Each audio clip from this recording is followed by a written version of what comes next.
समझ में आ गया कि नहीं आ गया? एक शायर ने शायरी कहा था, देखिए बाली जो होता है कान में पहना जाता है, कि पीतल की बालियों में उसने अपनी बेटी ब्याह दी, बाप मजदूर था उसका सोने की खदान में। समझो, मजदूर चाहे कहीं का भी हो, बेचारे की जिंदगी बर्बाद हो जाती है। सोने के खदान में मजदूरी करने के बावजूद पीतल की बालियों में बेटी ब्याह दिया। बहुत, ये भारत पे एक धब्बा है हमारे यहाँ दहेज प्रथा। समझा? अपने अंतरात्मा से पूछिएगा कि आपको दहेज, और लड़कियों से भी कहते हैं दहेज रोकने के लिए सबसे पहले अपने मम्मी पापा को समझाइएगा। भाभी का दहेज बहुत अच्छा लगता है, समझ में आया ना? अपन दहेज में पारा चढ़ जाता है कि दहेज, ये सब बहुत बदनुमा दाग है हमारे भारत पे। दहेज प्रथा अजीब सा, किसी के आप ताज्जुब कीजिएगा, एक आदमी की जमीन बिक रहा था तो हमसे आया, पूछा खान साहब जमीन खरीदिएगा क्या? हम कहे नहीं, हमको क्या दिक्कत है, हम दिन रात कोचिंग में रहते हैं, हम क्या करेंगे खरीद। कहा कि सर ले लेते ठीक ठाक रहता। वे काहे बेच रहे हैं, क्या दिक्कत है? कहा बेटी की शादी करनी। अमूमन गांव में देखिएगा कोई जमीन बेचता है ना, 50% चांस है बेटी की शादी करनी। ये भारत है, ये हमारी संस्कृति पर एक दाग है। हम लोग की संस्कृति ऐसी नहीं थी। हमसे बगल में है नेपाल, वहां दहेज ऐसा नहीं चलता, और अगर चलता भी होगा तो यहीं वाले जाके सिखाए होंगे, यहीं वाले जाके सिखा दिए होंगे। जो शादी हुआ होगा, 3 टार भी लड़का रहा होगा, 5 लाख दे दिया होगा। गलत चीजें। और लड़कियों को भी कहते हैं आप लोग से कि ये चीजें आप लोग में ना, सबसे बड़ा खराबी क्या होता है महिलाओं में, कि अगले 20 साल का प्लान क्या होना चाहिए, आप में कोई तैयारी नहीं करता है। ना ही आप लोग के लिए कोई इस तरह आगे लड़ने वाला है कि अगले 20-30 साल तक क्या प्लान होना चाहिए। ये लोग सोचे कि दहेज काले खत्म हो जाए, नहीं होगा। अगले 20-30 साल का प्लान रखना पड़े। आप में कोई महिला संगठन रहता जो महिलाओं को एक बार 2 कैटेगरीज में डिवाइड कर देता कि अगर दहेज, बिना दहेज की शादी हुई है तो उस महिला को एकदम प्रॉपर पता रहता है कि हमारी शादी अगर बिना दहेज की हुई है तो समाज से लड़के वो इंसान दहेज नहीं लिया। आपका भी कर्तव्य बनता है उस घर को एकदम बगीचे की तरह सजा के रखी, ताकि मोहल्ले तक को पता चल जाए कि हाँ उनके घर बहू आई है। ये सोच के कि दिमाग में ये छाप छोड़ा जाए कि ये बहू बिना दहेज की आई है, कितने अच्छे से रखी हुई है इसको। और जो दहेज ले रहा है ऐसा नहीं कर रहा है कि आपको लड़ाई कर लेना है दहेज, नहीं, लेकिन एक छाप छोड़ देना है कि नहीं बिना दहेज की लड़की आई है, घर को इतना संभाल के रखी जिसका कोई हद नहीं। हर चीज एकदम ये सोच के समझिए कि जिस तरह आजादी के लिए भगत सिंह ने बलिदान दिया, आपको इस तरह से बलिदान देना पड़ेगा। 2 बात सुन के भी रहना पड़ेगा, ताकि 10 साल 20 साल बाद समाज में ये छाप छूट जाए कि बिना दहेज की शादी पे बहू अच्छी मिलती है। फिर देखिए लोग खुद से त्याग देंगे। लेकिन ये लड़ने कोई तो चाहिए होगा ना इसको बताने के लिए। हम सोचते हैं कभी कोई तो महिला है, जब लास्टली देखेंगे नहीं आता है तो फिर हम खुद ही आएंगे। आ गया, क्योंकि एक बिहारी ने कहा था भगवान के भरोसे मत बैठो, क्या पता भगवान तुम्हारे भरोसे बैठो। अभी बहुत सारी लड़ाइयां लड़नी है, उसमें एक ये भी लड़ाई है, और इस जीवन में हम इसको खत्म करके भी जाएंगे। यहाँ पर बस थोड़ा सा समय लगेगा यहाँ पर। और महिला अजीब टाइप, ये चीज हमेशा याद रखिएगा, दहेज खत्म आप लोग के हाथ में।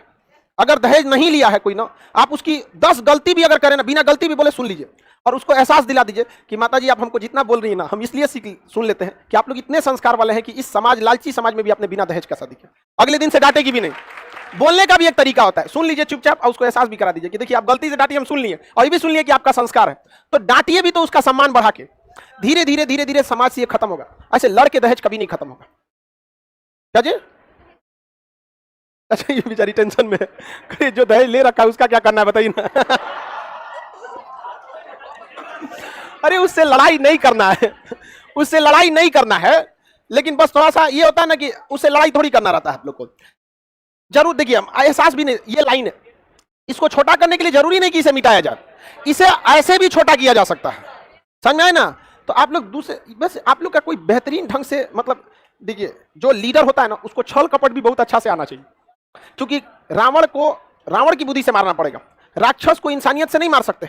तो दहेज प्रथा एक राक्षस है, उसको मारने के लिए आपके पास कई तरह की बुद्धि होनी चाहिए। तत्काल क्या स्टेप लेना है, लॉन्ग टाइम में क्या स्टेप लेना है। लेकिन महिलाओं के लिए हम देखते ही नहीं है कोई बात का, इस टाइप का कोई बात नहीं होती है महिलाओं के लिए दहेज प्रथा का। और लड़का लोग को भी कहते हैं दहेज प्रथा, आप लोग अपने मम्मी पापा को मना कीजिएगा। माँ बाप ही मांगता है दहेज, बहन का, अबे गधा कहीं का, बहन का देना पड़ता है तो कमाओ उतना। हमारी बहन, हमारी खुद की बहन नहीं है, लेकिन हाँ इतना जरूर था कि अगर हम रहते तो ऐसा नहीं है कि हमको बहन को देना है तो दहेज ले लेंगे। इसका मतलब क्या चीज, कोई दूसरा गलत काम कर रहा है तो हम भी करते हैं। लड़िए, आपको कहीं नहीं मिलेगा।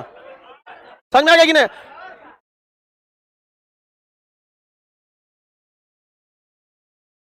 अच्छी बात है, वहां पे सबको जागरूक होना चाहिए। आप समझ में आ गया कि नहीं? हमारे घर वाले तो नहीं मांग के देख ले 1 रुपया, हम कह देंगे वही में खा लीजिए लोग, हमरा से मत मांगिएगा दोबारा। स्पष्ट, हमारे घर वाले अगर हमारी शादी करते हैं और दहेज मांगते हैं तो हम कहते हैं वही पैसों से जिंदगी बिता लीजिएगा, फिर हमसे मत मांगिएगा, बेच दिए हमको आप। समझ में आ गया कि नहीं आ गया? आप डिसाइड कीजिएगा कि आपको अपने बेटा पे ज्यादा भरोसा है कि दहेज पर। 2 मिनट में हम किसी गलत हम पिताजी का ना बर्दाश्त करते हैं। मम्मी पापा भी अगर कोई इस टाइप का बात रहता है उसको पता रहता है कि नहीं सुनेगा, नहीं तो बात अपने हड़कल रहता है यार ये आदमी है नहीं है कुछ और है हमको झगड़ा करना रहेगा ऑन टेबल कर लेंगे हम। यहाँ पे इस सब चीजों से एकदम बच के रहिए। अरे मेहनत कीजिए जी, आप क्या बात करते हैं, यहाँ पे बिहारी हैं आप लोग, आपको लड़ना चाहिए। चीनी हथौड़ी से पहाड़ तोड़ दिया, आप कमा नहीं सकते हैं जी। बहन बोझ थोड़ी है आपकी, यहाँ पर आप कमा के कीजिए वहां पर।